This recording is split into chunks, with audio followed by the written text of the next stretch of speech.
Hi viewers, the topic of the video is high birth rate or causes of high birth rate rather. Friends, we all very well know that the main cause of population explosion, वस्ती विस्फोट जिसे बोलते हैं, उसकी main वजह, उसका मुख्य कारण क्या है? तो उसका मुख्य कारण ये है कि कंट्री में बर्थ रेट हाई हो और कंपेरेटिवली डेथ रेट लो हो. बर्थ रेट यानी जन्म दर, डेथ रेट यानी मृत्यु दर. तो it leads to high population rise. So today we will see what raises birth rate. कौन से फैक्टर्स, कौन से कॉजेज बर्थ रेट को अप ले जाते हैं, स्पेशली इंडिया जैसी कंट्रियों में. तो उसके 3 कैटेगरी में इसको हमने डिवाइड किया है. Number 1 economic, number 2 social, number 3 other causes. So let's begin with economic causes or economic factors. Economic factors, friends, are divided again into 3. Number 1, illiteracy. Illiteracy means low level of education. Right? As we all know that illiteracy levels were very high in India in early independence era. Especially in 1951, it was about only 18%. People were found literate. Right, means most of the population was illiterate. Though the figures kept on improving, and now we have lifted that literacy levels up to 70+%. Right, but that was quite late. And so what happened? That due to illiteracy, we all know that there is inverse relationship between literacy levels and birth rate. Higher the literacy, higher the education, lower the birth rate. आप सर्वे कर सकते हो कि भाई graduate society में, समाज में जो ग्रेजुएट और पोस्ट ग्रेजुएट कपल्स हैं वो कितने बच्चे पैदा करते हैं अपने मैरिड लाइफ में, उनका सर्वे कर लो. और सामने झोपड़पट्टियों में जाके गरीब और अनपढ़ लोगों की मैरिड लाइफ का सर्वे कर लो कि वो अपनी मैरिड लाइफ में कितने बच्चों को पैदा करते हैं. You will find A sharp difference between the two. The more the education, the more the literacy, lower the birth rate. और इंडिया में तो इलिटरेसी हाई रही शुरुआती अर्ली इंडिपेंडेंस ईरा में, और आज भी 100% तक तो भी नहीं पहुंची है ऑल ओवर इंडिया में. And that contributes a lot in raising birth rate in India. ये जो शिक्षा की कमी है वो बर्थ रेट को ऊंचा ले जाने में बड़ा योग, बड़ा कंट्रीब्यूशन इंडिया में ये फैक्टर देता है. तो देखो फ्रेंड्स, इससे हमें एक क्लू भी मिलती है कि अगर हमें कॉजेस का पता हो, रीजंस का पता हो कोई भी प्रॉब्लम के, तो हम उसकी रेमेडी भी सजेस्ट कर सकते हैं. नेक्स्ट टॉपिक आएगा स्टेप्स टू कंटेन और कंट्रोल पॉपुलेशन इन इंडिया. तो पहला ही हमारा जो सजेशन है, स्टेप है, मेजर है, वो यही रहेगा कि increase in literacy and education levels. Cause becomes remedy, cause suggest us remedy. Number 2, poverty. Poverty means low level of income. Poverty is a state of deprivation where a person is unable to fulfill his and his family's basic needs of life. इंसान की income इतनी कम हो कि वो अपनी और अपनी family की बेसिक जरूरतें तक न पूरी कर सके. अब आप पूछेंगे सर पॉवर्टी और हाई बर्थ रेट का क्या लेना देना? There is a relationship. The more the poverty, the higher the birth rate, because poor families consider children an asset.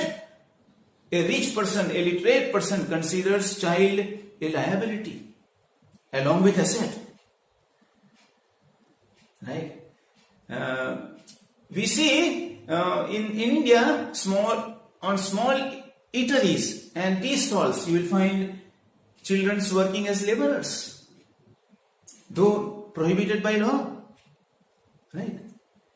तो in this case बच्चे गरीब फैमिली के लिए अपनी बचपन की उम्र से ही कमाई का एक जरिया बनते हैं, और इसलिए एक एनकरेजमेंट मिलता है गरीब और इलिटरेट इंसान को ज्यादा बच्चे पैदा करने में, और उससे बर्थ रेट हाई जाता है. Third economic factor, and that is high mortality, high child mortality rate, high infant mortality rate. Child mortality rate हम आगे देख चुके ह्यूमन डेवलपमेंट वाले टॉपिक में कि child mortality means out of 1000 live birds how many children die before acquiring 1 year's age is called child mortality rate, right? In India, child mortality rate is high. In 1951 it was 146. In 2011, the last census of India, it was 41.4. And this 41.4, if we compare it with European countries, developed countries, it is much, much higher. तो अगर family में पैदा हुए बच्चों में से कई बच्चे 1 साल से पहले ही मर जाते हों, तो जाहिर है जो है फैमिली को ज्यादा बच्चे पैदा करने के लिए एक कन्वीनियंस हो जाएगी, क्योंकि जो बच्चे पैदा होते हैं उसमें कई मर जाते हैं, कम उम्र में ही मर जाते हैं, इससे बर्थ रेट हाई जाता है. Next, unique social factors.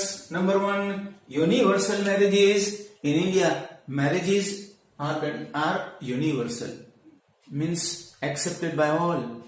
इसके reasons हैं, right? In India, marriages have religious backing. So what happens that if a male or a female, if a boy or a girl does not marry after becoming adult, then society doubts. So every person willingly or unwillingly marries sooner or later, and the more the marriages, you can understand, more the birth of number of children, क्योंकि marriage के बाद बच्चे होने ही हैं sooner or later. Okay. Number 2, early marriages. In India, even during British era or pre-independence era, child marriages were common, right? After independence, it is prohibited. Minor marriage is prohibited. But still, one phenomenon is quite common, especially for girls in India, कि जैसे ही लड़की 16 या 18 साल की उम्र पर पहुंचती है, फैमिली में रेस्टलेसनेस आ जाती है, बेचैनी आ जाती है कि लड़की जवान हो गई, कब मैरिज करवा दे.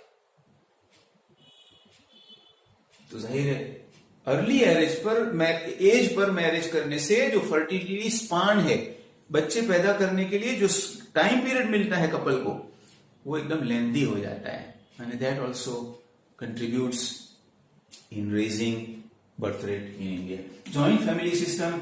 इंडिया में प्री इंडिपेंडेंस ईरा में तो जॉइंट फैमिली सिस्टम कॉमन थी, अब रिड्यूस हो गई. अभी भी कई केसेस में जॉइंट फैमिली सिस्टम प्रिवेलेंट है. तो जॉइंट फैमिली सिस्टम में there are so many members in one single family. So what happens that taking care of a child does not become a problem.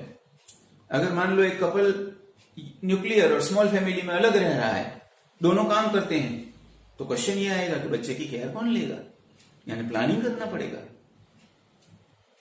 Joint family system में तो ये problem ही नहीं, and that also indirectly gives encouragement for more children. Next, preference for male child. In India, society is male dominated since ages. जमाने से India में पुरुष प्रधान समाज रहा है, मेल डोमिनेटेड सोसाइटी रही है. और इससे क्या होता है, इसके रिलीजियस बैकिंग भी है. प्रोक्रिएशन यानी जो विरासत है वो आगे चलाने के लिए भी मेल चाइल्ड का प्रेफरेंस फैमिली में रखा जाता है कि लड़की तो मैरिज करके अपने ससुराल चली जाएगी, हमारी विरासत के लिए लड़का फैमिली में. एक और रीजन है, राइट.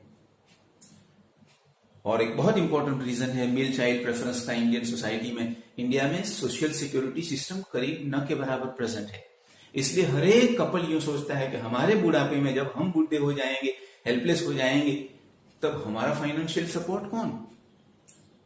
लड़की तो मैरिज करके अपने ससुराल चली जाएगी, करके भी जो है फैमिली में मेल चाइल्ड का प्रेफरेंस रखा जाता है. इससे क्या होता है, तो कि मान लो पहला first a couple got married and they got first child after some time. Suppose it is a baby, right, it is a baby girl, I mean. तो अब they will try for second child in expectation of having a boy child. मान लो second child आया, वो भी baby girl आई, तो अब वो सोचेंगे कि भाई now what to do, let's try for the third child. और ऐसे में आप देख रहे हैं नंबर ऑफ बर्थ भी बढ़े जा रहे हैं, नंबर ऑफ फैमिली साइज भी बढ़ी जा रही है, यानी it raises birth rate. And last friends is other factors than economic and social. उसमें नंबर 1 family planning awareness low level. पहला फैक्टर अदर कॉज में ये है कि इंडिया में फैमिली प्लानिंग की जो अवेयरनेस है वो एकदम लो है। इसके रीजन में ये है कि इंडिया में इलिटरेसी है, इंडिया में पॉवर्टी है, राइट। तो इससे फैमिली प्लानिंग की, अब व्हाट इज फैमिली प्लानिंग? तो family planning is related to planning size of the family, how many children in a family we shall have, हमारी फैमिली में कितने बच्चे होने चाहिए, इसका प्लानिंग मेडिकल साइंस की हेल्प से। To plan the gap between two children, दो बच्चों के बीच में, if at all a family decides to have more than one child, तो फिर दो बच्चों के बीच में कितना गैप हो, इसके लिए कॉन्ट्रासेप्टिव मेथड्स को एडॉप्ट करके, मेडिकल साइंस की हेल्प लेके फैमिली की साइज प्लान करना, दो बच्चों के बीच में गैप प्लान करना, उसको फैमिली प्लानिंग बोलते हैं। ये फैमिली प्लानिंग की इंडिया में अवेयरनेस बहुत लो है, because illiteracy is high, poverty is high, and that also leads to higher birth rate. Next, high fertility rate. Fertility rate means 15 से लेके 49 साल की उम्र की 1000 महिलाओं में कितने बच्चे पैदा होते हैं एक साल के पीरियड में, उसको हम फर्टिलिटी रेट बोलते हैं। तो ये फर्टिलिटी रेट भी इंडिया में बहुत हाई है।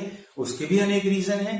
एक तो early marriages, number 1, number 2 universal marriages, number 3 illiteracy, number 4 poverty, right. ये तमाम रीजंस मिलके जो है फर्टिलिटी रेट इंडिया में हाई ले जाते हैं। और अगर फर्टिलिटी रेट, क्लाइमेटिक कंडीशंस भी इंडिया में हॉट है, ह्यूमिड है, राइट।